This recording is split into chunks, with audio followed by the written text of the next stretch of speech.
بسم اللہ الرحمن الرحیم۔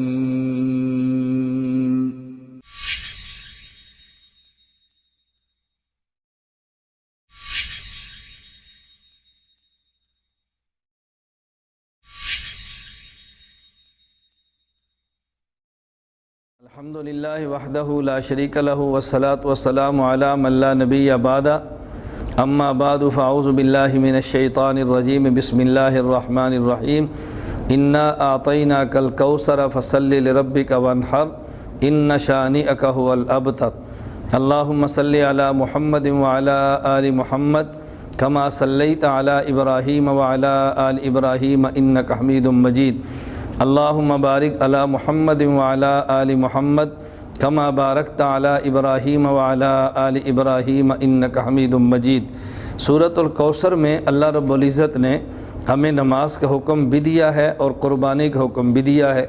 تو جس طرح نماز پڑھنا ہر اس شخص پر فرض ہے جو مسلمان بھی ہو اور بالغ بھی ہو، اسی طرح قربانی ہر اس شخص پر فرض ہے، واجب ہے کہ جو مسلمان بھی ہو، بالغ بھی ہو، صاحب نصاب بھی ہو، مقیم بھی ہو۔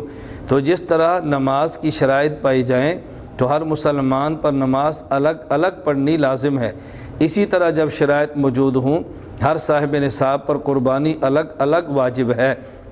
کوئی شخص یہ مت سمجھے کہ اگر گھر کا سربراہ قربانی کر لے تو باقی حضرات کو قربانی کرنے کی حاجت نہیں، یہ بالکل ایسے ہی ہے۔ اگر گھر کا کوئی سربراہ نماز پڑھ لے تو باقی حضرات کے ذمے سے نماز ساقط نہیں ہوتی۔ اسی طرح گھر کے سربراہ کے قربانی ادا کرنے سے بقیہ افراد اگر صاحب نصاب ہوں ان کے ذمے سے قربانی کا حکم ختم نہیں ہوتا۔ قربانی ہر شخص پر اگر صاحب نصاب ہو الگ ضروری ہے۔ سنن ابن ماجہ میں روایت موجود ہے، مسند الامام احمد میں روایت موجود ہے، السنن الکبریٰ للبیہقی میں روایت موجود ہے۔ حضور اکرم صلی اللہ علیہ وسلم فرمایا، من کان لہ سعۃ، ہر وہ شخص کے جس کے پاس وسعت ہو، صاحب استطاعت ہو، اس کو قربانی کرنی چاہیے۔ من کان لہ سعۃ فلیضحی، اللہ کے پیغمبر نے فرمایا اس کو قربانی کرنی چاہیے۔ اگر گنجائش موجود ہو اور پھر قربانی نہ کرے، اللہ کے پیغمبر نے فرمایا فلا یقربن مصلانا، یہ ہماری عیدگاہ کے پاس عید کی نماز کے لیے نہ آئے۔ گویا کہ حضور اکرم صلی اللہ علیہ وسلم نے اس بات پر ناراضگی کا اظہار فرمایا ہے کہ وسعت والا آدمی ہو اور پھر قربانی نہ دے۔ اسی طرح ایک حدیث مبارک میں ہے، حضرت عبداللہ بن عباس رضی اللہ عنہ فرماتے ہیں، ایک شخص حضور اکرم صلی اللہ علیہ وسلم خدمت میں آئے، انہوں نے کہا یا رسول اللہ ان علی بدنۃ، اللہ کے نبی میرے ذمے ایک قربانی ہے۔ بدنہ عربی زبان میں گائے اور اونٹ پر استعمال ہوتا ہے۔ انہوں نے کہا یا رسول اللہ میرے ذمے ہے اور مجھے ایسا جانور نہیں مل رہا کہ جو میں خرید کر قربانی کر دوں، میرے لیے کیا حکم ہے؟ رسول اللہ صلی اللہ علیہ وسلم نے حکم دیا اس شخص کو کہ وہ 7 بکریاں ذبح خریدے اور 7 بکریاں ذبح کر دے۔ تو نبی کریم صلی اللہ علیہ وسلم نے 7 حصوں کا متبادل 7 بکریاں قرار دیا ہے۔ اللہ کے نبی نے ہرگز یہ نہیں فرمایا ایک بکری اگر ذبح کر لے تو وہ 7 حصوں کے قائم مقام ہوگی۔ معلوم ہو کہ بکری ایک شخص کی طرف سے ہے، ایک حصے کی جگہ پر ہے، یہ 7 حصوں کی جگہ پر ہرگز نہیں۔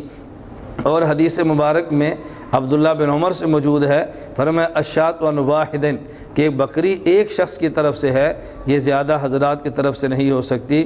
اس بات کی وضاحت میں نے اس لیے کی ہے کہ بعض حضرات کو شبہ حضرت ابو ایوب انصاری رضی اللہ تعالیٰ عنہ کی اس روایت سے پڑھا ہے کہ جس میں ابو ایوب انصاری فرماتے ہیں رسول اللہ صلی اللہ علیہ وسلم کے دور میں بعض اشخاص، بعض صحابہ کرام یضحی، وہ قربانی کرتے بالشاۃ عنہ وعن اہلہ، اپنی طرف سے اپنے گھر والوں کی طرف سے، فیاکلون، اور سارے گوشت کھا لیتے۔